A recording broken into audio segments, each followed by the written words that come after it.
Kita berjumpa lagi di channel Welina Sembayang Official. Kali ini kita akan membahas soal SKB, Seleksi Kompetensi Bidan.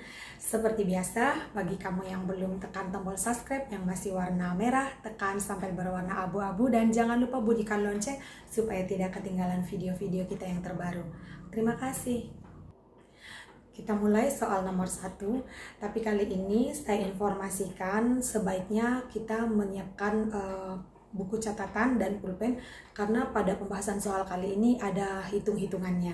Karena soal kali ini adalah tentang tafsiran berat badan janin dan juga TTP tafsiran tanggal persalinan. Oke, kita mulai soal nomor 1.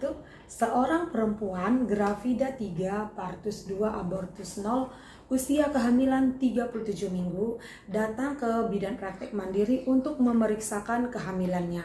Hasil pemeriksaan tekanan darah 120/80, berat badan 63 kg, tinggi fundus uteri 30 cm. Punggung kanan, presentasi kepala sudah tidak bisa digoyang. Berapakah tafsiran berat janin pada saat ini? Nah, ini adalah tentang perhitungan tafsiran berat badan janin. Nah, saya ingatkan kembali rumus untuk TBBJ ini adalah tinggi fundus uteri ya dikurang N ya. N ini dalam arti kalau dia kepalanya sudah masuk pintu atas panggul berarti dikurang 11, dan kalau dia belum masuk pintu atas panggul dia dikurang 12, kemudian hasilnya dikali 155. Itu adalah rumus ketetapan dalam menghitung tafsiran berat badan janin. Nah, di sini kita lihat tadi tinggi fundus uterinya adalah 30 cm. 30 cm. Kemudian di sini ada keterangan bahwa sudah tidak bisa digoyang. Artinya kepalanya sudah masuk pintu atas panggul. Nah, kalau misalnya tadi di sini ada keterangan bahwa kepala belum masuk pintu atas panggul, maka N adalah sama dengan 12. Ya, kita lihat opsinya.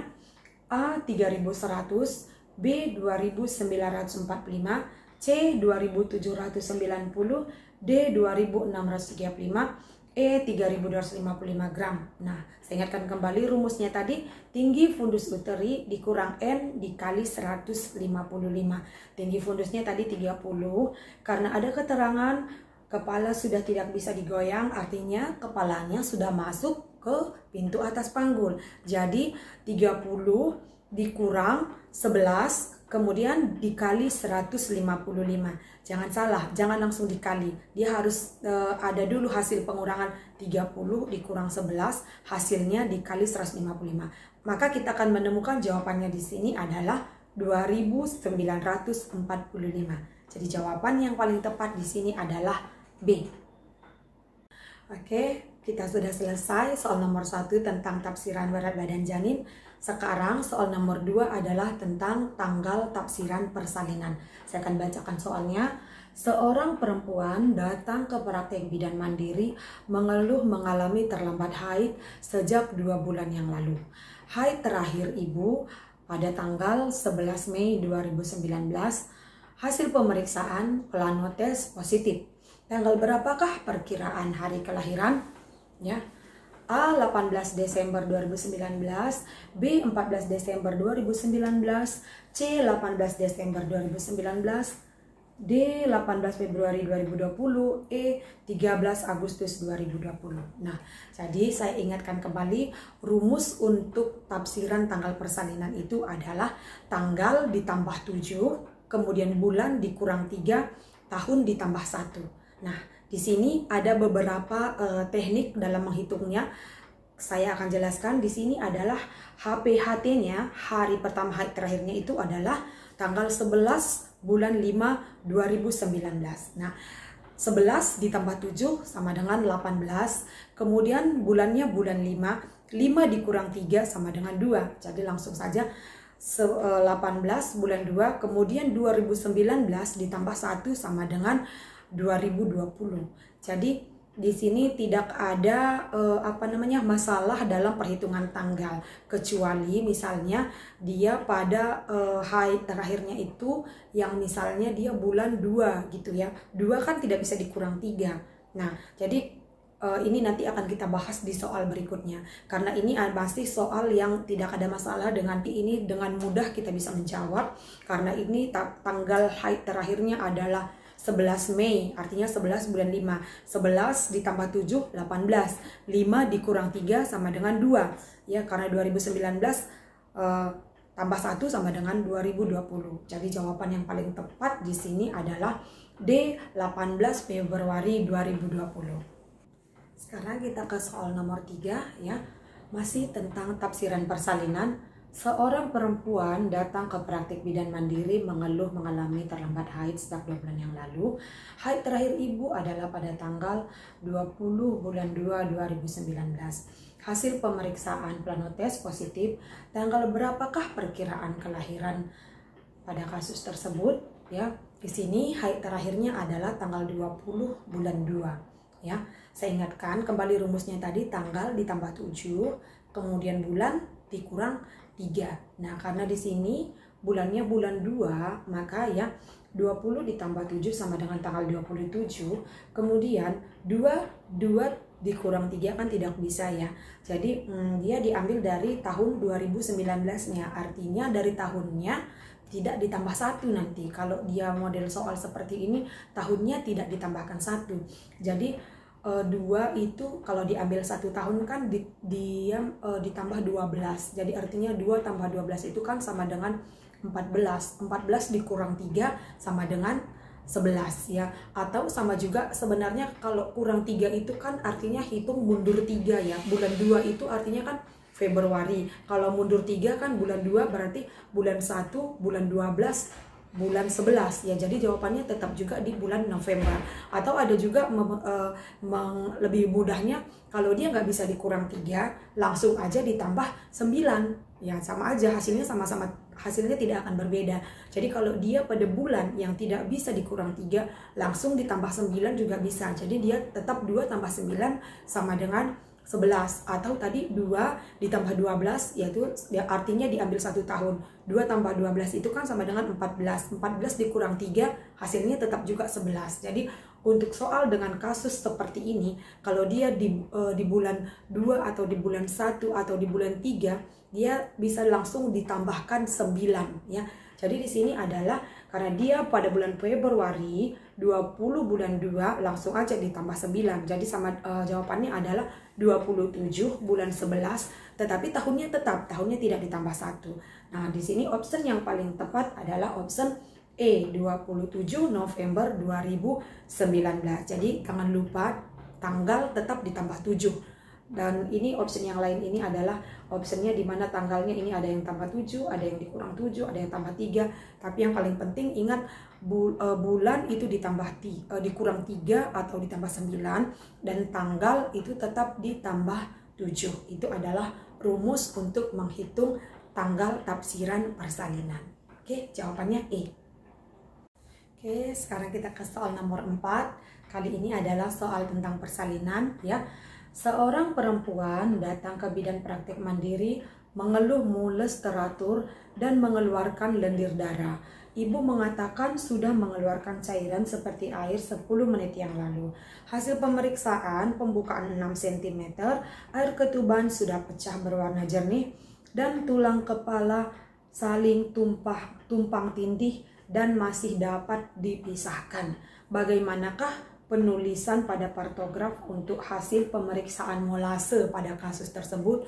Molase adalah penyusupan kepala janin, di mana sutura sagittalis ya, sutura sagittalis harusnya terpisah, tidak boleh bersentuhan. Nah, jadi saya ingatkan di sini kalau ada molase kepala janin di mana sutura sagittalisnya bersentuhan, itu adalah namanya adalah penulisan molasenya adalah 1 ya, dia hanya saling bersentuhan. Nah, kemudian kalau 2 ya, kalau 2 dia bukan hanya bersentuhan, tetapi dia sudah terjadi tumpang tindih, tetapi masih dapat dipisahkan. Saya selalu kasih ilustrasi ini kepada mahasiswa pada saat mengajar biar lebih gampang mengingatnya. Kalau dua itu ibarat hubungan masih mudah untuk dipisahkan, tetapi kalau tiga itu ibarat hubungan, kalau sudah ada tiga itu adalah sesuatu yang tidak dapat dipisahkan. Artinya penulisan molase juga seperti itu. Kalau dua dia sudah tumpang tindih tapi masih bisa dipisahkan, tetapi kalau tiga dia tumpang tindih dan tidak dapat dipisahkan lagi. Kalau satu dia itu masih hanya saling bersentuhan. Jadi ini adalah sebuah bagaimana supaya kita bisa lebih mudah mengingat penulisan dalam penyusupan kepala ataupun molase kepala janin tadi. Kalau satu dia masih bersentuhan, dua tumpang tindih dan masih bisa dipisahkan. Kalau tiga dia itu tumpang tindih dan tidak dapat dipisahkan. Di sini ada keterangan kepala tumpang tindih tapi masih dapat dipisahkan. Jadi jawabannya adalah C, 2. Oke, sekarang kita ke soal nomor 5 ya. Ini adalah soal tentang kesehatan reproduksi ya. Seorang perempuan usia 47 tahun datang ke rumah sakit mengeluh mengalami keputihan berwarna putih kehijauan berbau busuk. Ibu merasa nyeri bagian pinggang dan sakit ketika berhubungan. Ibu sudah periksa ke bidan dan dianjurkan untuk periksa ke puskesmas untuk periksa ke rumah sakit. Kemudian dilakukanlah pemeriksaan dengan menggunakan cairan asam yang dioleskan pada leher rahim. Apakah nama pemeriksaan yang dilakukan pada perempuan tersebut? A. IVA test, B. Pap smear, C. kolposkopi, D. biopsi, E. pemeriksaan panggul. Nah, di sini jawaban yang paling tepat itu adalah IVA test ya. IVA test itu adalah sebuah rangkaian pemeriksaan untuk mendeteksi dini awal adanya gejala CA cervix ya. IVA test itu artinya infeksi visual asam asetat. Jadi dengan mengoleskan asam asetat ke dalam mulut cervix akan terjadi perubahan warna. Kalau pemeriksaan pap smear di sini adalah pemeriksaan dengan mengambil sel-sel dari leher rahim ataupun cervix, kemudian dilakukan pemeriksaan lebih lanjut di bawah mikroskop ya. Sementara kalau kolposkopi itu adalah sebuah pemeriksaan dengan menggunakan instrumen dan kaca pembesar ya, menggunakan kaca pembesar. Kalau biopsi itu adalah sebuah pemeriksaan jaringan tubuh, kemudian dilakukan pemeriksaan di laboratorium.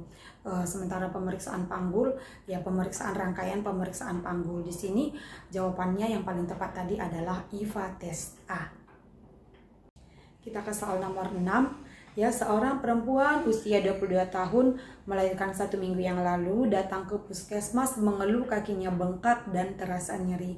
Hasil pemeriksaan suhu 38 derajat Celcius dan terdapat nyeri tekan pada betis, vena femoralis terasa tegang dan keras, serta teraba panas. Apakah diagnosis yang tepat pada kasus tersebut? A. Vaginitis, B. varises, C. trombosis, D. stroke, E. tromboplebitis. Nah, di sini saya akan terangkan satu persatu ya. Vaginitis itu adalah infeksi atau peradangan pada vagina. Ya, tidak tepat karena di sini keluhannya adalah nyeri tekan pada betis ya. Kalau varises itu adalah pelebaran atau pembengkakan pembuluh darah yang biasanya langsung nampak ya, guratan-guratan pembuluh darah yang menonjol. Kemudian kalau trombosis itu adalah terjadinya pembekuan darah ataupun gumpalan darah di dalam pembuluh darah ya, sebuah penyakit yang terjadi gumpalan darah dalam pembuluh darah. Kalau stroke itu adalah kegagalan daripada pasokan oksigen yang dari otak ke seluruh tubuh sehingga ada jaringan yang saraf yang mati sehingga tidak bisa bergerak seperti biasa. Kalau tromboflebitis itu adalah peradangan atau infeksi pada vena cava dan ini biasanya sering terjadi pada betis ya, dia menyerang betis ataupun tungkai sesuai dengan yang diterangkan di dalam kasus dengan gejala teraba panas dan tegang dan keras ya. Jadi jawaban yang paling tepat di sini adalah E. tromboplebitis. Oke, kita ke soal terakhir, soal nomor 7. Saya baca soalnya. Seorang ibu membawa anaknya jenis kelamin laki-laki usia 3 bulan ke posyandu melakukan pemeriksaan rutin. Berat badan bayi saat lahir adalah 3.100 gram dan panjang badan 48 cm. Berapakah berat badan bayi saat ini? Nah, ini adalah harus kita hafal ya kenaikan berat badan normal bayi 0 sampai 12 bulan. A optionnya 4 sampai 4,7 kilo, B 4,4 sampai 5,4 kilo, C 5 sampai 6 kilo, D 5,5 sampai 6,5 kilo, E 6 sampai 7 kilo. Nah, di sini saya akan tampilkan ya tabel berat badan, kenaikan berat badan bayi 0 sampai 1 tahun ya. Untuk 0 bulan di sini ada 2,7 sampai 3 kilo ya. Kemudian 1 bulan itu 3,4 sampai 4 kilo. Kemudian 2 bulan itu adalah 4,0 sampai 4,7 kilo. Dan 3 bulan itu adalah 4,5 sampai 5,4 kilo. Nah, pada kasus di sini adalah usia bayinya adalah 3 bulan. Jadi jawaban yang paling tepat di sini adalah 4,5 sampai 5,4 kilo. Jawabannya adalah B.